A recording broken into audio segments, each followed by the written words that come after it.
You are now listening to E4 Bizlosophy, the podcast that guides you on creating abundant wealth and leaving impactful legacies by putting your business in a winning position. Welcome to the journey. I'm your host, Tira D, with my special co-host, Dr. Curtis C. Cochran, aka Doc C. Thank you for joining us.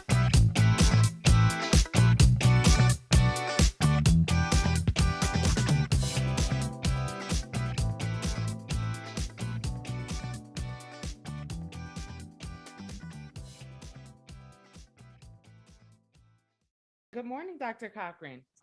Good morning. So in one of our previous episodes, we spoke about making a business profitable. And one of the things you said was in order to have a profitable business, which is ultimately, why people go into business, it involves having systems in place. And I gotta say that I completely agree with that because systems help build a valuable asset. And systems not only make it easier for employees to function on a more cognitive level within the company. So, in other words, it's like more user friendly nowadays. And I believe that it's referred to as like your company culture, right? Correct. Mm-hmm. But when effective and efficient business systems exist, it also makes for more attractive business to investors when the time comes to sell your business, or even to attract a new business partner or collaboration with, some other corporation, if that's, of course, what the circumstances call for. So now, having all of that in mind, you have created a business system, and it's essentially what this podcast is all about. And that system is called E4, and it involves the different phases of the business ownership cycle. Now, without getting into the inner workings of it all right away, can we just because we won't have enough time for one, single Exactly. podcast session to go into, Mm-hmm. all of it. But can you give us like a breakdown or like a brief synopsis of what E4 stands for? And just tell you briefly before that, I come up with the E4. I was, it all started back when I was working in the oil field with my dad, and I always wanted to figure out if there was a formula, a mathematical formula, because that was my major in college, was mathematics, to make people successful or companies successful. So over the years and many degrees later, I developed this system, E4, which stands for E1 stands for entering, for those entrepreneurs that are entering business for the first time. We assist in that. And then you have E2, which is evaluating. And really E1 and E2 can be flip-flop, because if you're going in to buy a business, then you want to first evaluate it before you buy it. So those two kind of can flip-flop. And then the E3 is where everybody really is, and that is enhancing their business, making it more profitable. And the systems that you're actually referring to is exactly what they have to do to do that, to make it more, shall we say, for the buyers to look at it. And then E4 is the exiting piece. And one thing in addition to what, you need systems, but then I do want to say as well is that you need some flexibility in the systems that you develop for the creative side of humans, because that's where growth, if you have a base system, that's great because you need that. But to establish growth, you're going to have some flexibility in that. So yeah, that's what I've done, and I've been doing that for 30 plus years. Okay. So and I kind of wanted to this is just totally off of, the outline that I have going on, but when you say flexibility for human creativity, can you like kind of dig into that a little more? Because I'm curious myself. as to what, you know, what the deeper Absolutely. side of that is. Absolutely. I'll tell you. Nobody wants to break any kind of rules or laws when you're in business or anything really. We're human, and what that really means is that we're fallible. But on the same line, the same level, is you really can't uh, achieve absolute success without bending some rules, and I'm speaking of the systems that you have, and that's what I mean. You need to have some flexibility within the sales team, the marketing team, even the accounting team.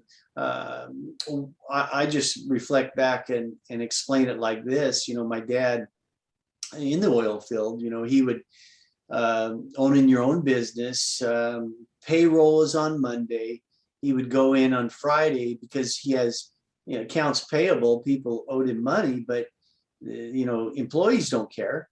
They needed their paycheck because they have families and those kinds of things. So he'd go in on the bank, and the bank has he has $1 and payrolls on Monday.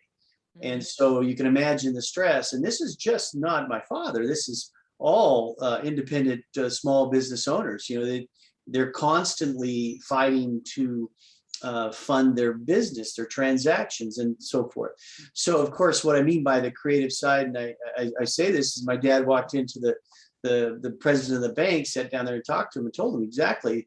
And I was sitting right there. I was 8 years old, sitting there listening to the whole conversation. And he said, "Look, I have my accounts payable is 25,000. I don't have any dollars in the bank, or excuse me, account receivables. And here's what I have. Can you lend me 20 or 10 grand to cover some payroll for Monday?" And that's what I mean by creative thinking outside of the box. Because if you don't think outside of the box, then you're really just going to be stagnant. And so that's just an example that I have. There's many like that. Business owners are doing things like that all the time, to be creative, but they need, as I said before, they need that system, the bottom platform system in place, so they can always resort to that system when things get kind of tough. Yeah. Okay. Yeah. I totally agree with that, because I can remember going through real estate investing and with my family actually, and we did a lot of our own, learning, reading into, real estate investing, and we took a couple of, courses that are out there and everything. And I remember them talking about, different ways of financing, the home that you are interested in, or the property that you're interested in buying, like using the seller's money to purchase the property, and just different various ways that you can create to purchase the property that you're interested in. And I found it, very intriguing, because you think it's one way. You go to the bank, you ask them for a loan, they base it on your credit, and that's it. But there are other creative ways that you can finance a property. So I totally relate to, I get what you're saying. Yeah, absolutely. And I'll touch briefly on the credit score piece. And I was really, as a kid, I was kind of blown away, really, that if the lower your credit score, the higher the interest on the dollars. And I guess it was my good heart, if I should say such a thing. I would think, well, maybe you should flip that if you have, poor score. But I understand business wise, because they're at a higher risk. I get that. But with that being said, you still have creativity. I mean, look at the people like Walt Disney. He went bankrupt. If people may know this, may not. but he went bankrupt 9 times before he the greatest place on earth. So, he went bankrupt 9 times. That means that 9 companies, 9 investors, whatever banks, whatever it was, trusted in his idea, and it flopped. So that 10th one, and a group of investors said, "Okay, we'll do it again," and boom, the rest is history. But the idea is still the same. Is he himself? He had a system. It went belly up 9 times, and then the 10th time, it worked. And that's in sports. If you look at sports, every football team or basketball team, the coach has a system, and the players have to try to play within that system. Some do really well in a system, some do not. That's why you still need the flexibility for that creativity. Got it. Okay. So, and I want to say to the audience, don't be intimidated, by the information that, we're putting out there, because Dr. Cochran, he's an author of several books and training materials that are used in the business arena. And one of his books is called The Semantics of Mathematics in Business, which you can get online at Amazon or Barnes and Noble. And then we'll talk more about the book at another time. And then also links will be available in the intro notes for reference for anybody that's interested in getting the book. But just for clarity, are those, well, and you kind of touched on it actually. So I may not even need to ask the question again, but I'll do it anyway. Okay. So these 4 phases of the E4 system, are they interchangeable? Meaning, can one use the exiting before entering, or can I enhance before evaluating? And the reason I ask this is because in the book, there's a quote that says, or there's a portion of it that says, hopefully you will read this book from cover to cover and utilize these concepts in all 4 phases of your business ownership cycle. Realistically, we understand that some will find their favorite or most needed chapters from the table of contents and read them first. It is with this in mind that we have written each concept as a standalone chapter. Please understand that this will cause some repetition among the chapters. So again, is it these different parts of the system, are they interchangeable? That's an excellent question, and the answer is this: is if you're starting out today in a business, whatever it is, what you really need is your exit in mind. Okay, and really what I'm talking about is people watch sports, and I use analogies of sports because I was in sports, but they're really good, because what the fans don't know is that each team, the fans think that their team's going to be in the Super Bowl, and I'm speaking the NFL, but each team actually has a goal that they can actually achieve, meaning that maybe the last year they scored, or their record was 1-16. So this year, what we want to do is we want to do 500. We want to be 8-8. That's our goal. If we do better than that, great. But realistically, we know that we have an end product in line, and that's what the exit comes into play. Is when you're entering your business for the first time, you need to have an exit in mind, meaning that, all right, so here I'm going to start my business. I have 100 grand. I'm going to start it with 100 grand. In 5 years, I want to be able to exit with 2.3 million, or a realistic number. I'm just kind of throwing some numbers out there, but they have to have this in mind. And the reason why I say that they need an exit strategy within 3 to 5 years is because industries are changing at an alarming rate. exponentially. And why? Because of technology, and more importantly, and I think you mentioned on the outline, this pandemic has caused a lot of issues, and a lot, actually, the change of what was normal is we're going to have a new normal, and that's I mean, name one person that's been through a pandemic. Nobody, because the last one was back in the early 1900s. Right. So what we're looking at today is just a new economic system, totally. And that's why you still need to have some type of an exit in mind. And to answer your question, I know I kind of went rambling on, but the answer to your question is yes, you can actually look at each one of these E1 through E4 and interchange them as you wish, but ultimately the idea is E1, 2, 3, and 4. And because most businesses will be in stage 3, which is really enhancing their company. But keep in mind that the exit's always there, because people think that, okay, I'm going to start my business and I'm going to work it for the rest of my life. Well, that's not true anymore. It's not even close. And it's just a different economy now. So you have to be ready. Yeah, absolutely. Well, since you touched on the pandemic, and I hate to bring up this subject again because it's been coming up for the past almost 2 years now since the pandemic started.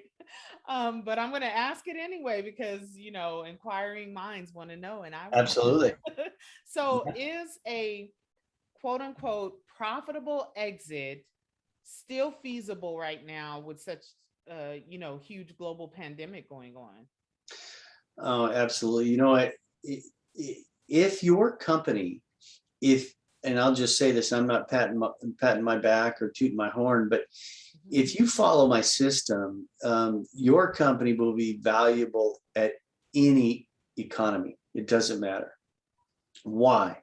Because you will establish systems, you will establish profitability, cash flow is extremely important. And what that really means is that if you're telling the IRS every year that you only made $5, which companies will do that because of their net. I just net $5, so they're taxed on what they made, and so most will do that. But see, a buyer is not going to look at those companies and even entertain the idea of possibly buying that. What they want to see, probably a 3 to 5 year reign, is that I want to see that there is cash in this company, and that's going to make it valuable. And when you do this, when you use our system E4, you'll do this the right way, that when it comes to your exit and we put your evaluation together and we put everything online for listing and so forth, you will get calls after calls after calls, guaranteed, because you've done it the right way. And so the answer to your question again, during the pandemic, doesn't matter. If you do it the right way, your company will be sellable for sure. Okay, awesome. That's great information to put out there. So, what exactly do you do within the whole E4 business cycle? Like, what service do you provide? Because you're called primary business consultant, correct? Yes. And so, can you give us an idea of what that title entails as it concerns the E4 cycle of business ownership? It's funny, and because I actually stole that from my own doctor years ago, because they call themselves a primary healthcare physician, and so I'm thinking, and my doctor was performing physicals. This was years ago. This was 30 plus years, and I'm thinking, well, that's exactly what I do in business. So then that's where the primary business consultant came came about is I thought, well, I'm just going to steal that from them. Primary health care, they do a physical of the body. So that's exactly what we do is we actually, the E2 is extremely important. It's the evaluation stage, and that is doing a complete physical of your business. And and I'm speaking more towards males than I do maybe females, because I'm one of them, but just based on the statistics that I've read, is most men are kind of afraid to go to the doctor. They don't want to hear the things that high blood pressure or whatever that might be. Right. Same thing with business, believe it or not. They're so afraid that when I come in, that I have to tell them two things. I have to tell them, A, I'm not the Pope, and B, I don't work for the IRS.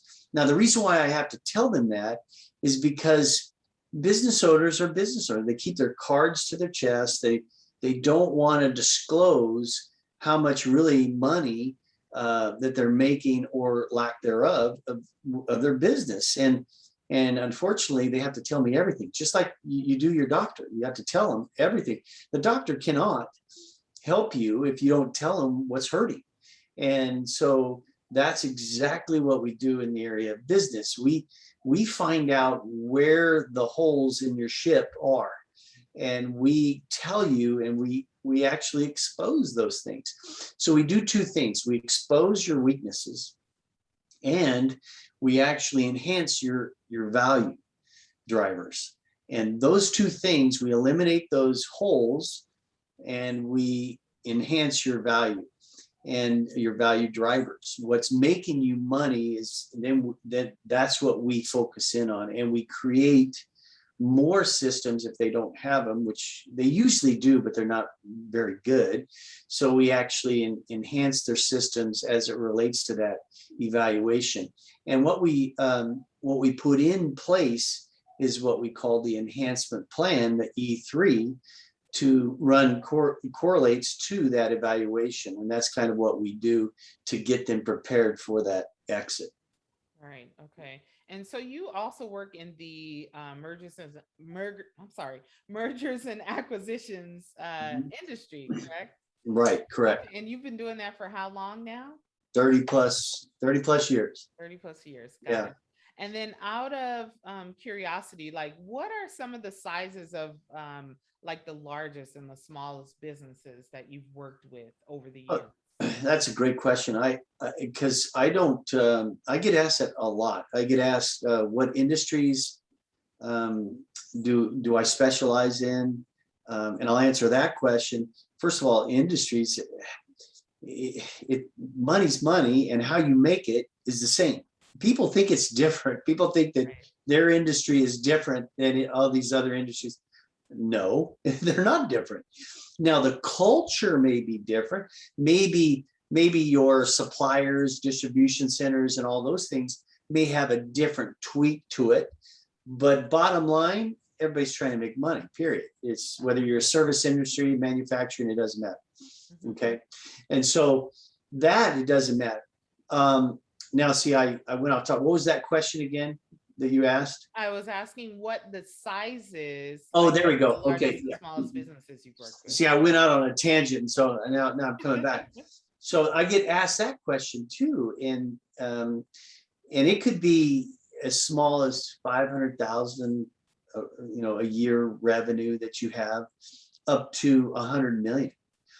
And here's the interesting. This is really interesting. In the years that I've been doing this, it is harder to sell a business that is making 500,000 a year than it is to sell $100 million company. Mm-hmm. It is so much harder. And the reason is that if you're just a $500,000 company, or even less than that, you really are thinking small. And what does that mean? I'm not saying that's a negative. I'm saying that in order to sell your business, you have to spend money to actually do that. Right. And they're so conservative that it's tough to actually sell a business, and they don't follow my E4 system because it's going to cost them some dollars, evaluation and marketing and a lot of other things to actually do that. That's why, I'll walk into a company and they'll write a check for an evaluation, and they've only known me for 10 minutes. Right. Whereas, and this is a larger company versus a smaller company, it takes them so long to pull the trigger. And when it comes to selling your business, you have to act fast. That's for sure. Yeah, absolutely. Um, so in this in business in general, we've made, mistakes along the way, all of us. I know I definitely have. But when someone is like pursuing entry into the cycle of business ownership, what are some of the common mistakes that people make? Maybe give us a couple of, examples of common mistakes. Well, I'll tell you the major mistake. Mm, Here's the number one mistake that people get into is they get into a business for the wrong reasons. They get into it for money. mm, Okay, and I just say money because they see that somebody's making money in this industry or this industry, and they say, well, I'm gonna go ahead and get into that because it seems like that's going to be a lucrative field to get into. And the problem is, you see, that's why when businesses are open, it's a 90% plus failure rate within the 5-year period. And the reason is because they're not passionate about it. And that's it. If you're going to go into a business other than having passion for it, I wouldn't really recommend it. And here's why: because you're going to have ups and downs in business. Everybody does. And so if you're not really passionate, like I just absolutely love doing, plumbing or whatever, and you will be successful beyond belief. And that's the truth. That's the truth. I have a client that does surfboards in Newport, and he dropped out of high school, and he does exactly what he needs to do to surf and make surfboards. And he says, I don't want to get any bigger. I don't want to get any smaller. I love what I do every single day. I make surfboards and then I get to go surf. And that's exactly what his life has been for the past 25 years. And that right there says it all. It says, he goes, I don't work a day in my life. And he's made money. He's made money. He's sitting comfortable. So that's what I would look at. I mean, sure, we're going to make mistakes. You're going to make mistakes on, your income taxes. You're going to make mistakes on financial reports. You're going to make these kinds of mistakes, even dealing with your culture, humans, and gosh, we're all going to be fallible. But you're going to be successful if you love what you do. That's all. That's enough said right there. right. Absolutely. I absolutely agree with that. Well, as always, Dr. Cochran, it's been, some very good information that you've shared. And, it's always good to have, reliable advice from a trusted professional. And it's definitely appreciated. So I want to say thank you again. Oh, it's And of course, thank you to our audience for joining us again. my pleasure. I enjoy talking to you all the time. I wish we could do this every day. Yeah. Well, your schedule's booked. Yeah, yeah, that's true. And eventually and just to let the audience know that Tiara, the two of us will be looking to write a book together down the road. So that's be looking for that. Looking We haven't forward to decided the it. topic, but it'll be Right. something. It'll be something good. I guarantee you. Right. Absolutely. So, well, please tune in next week for another educating and enlightening episode of E4 Bizlosophy podcast.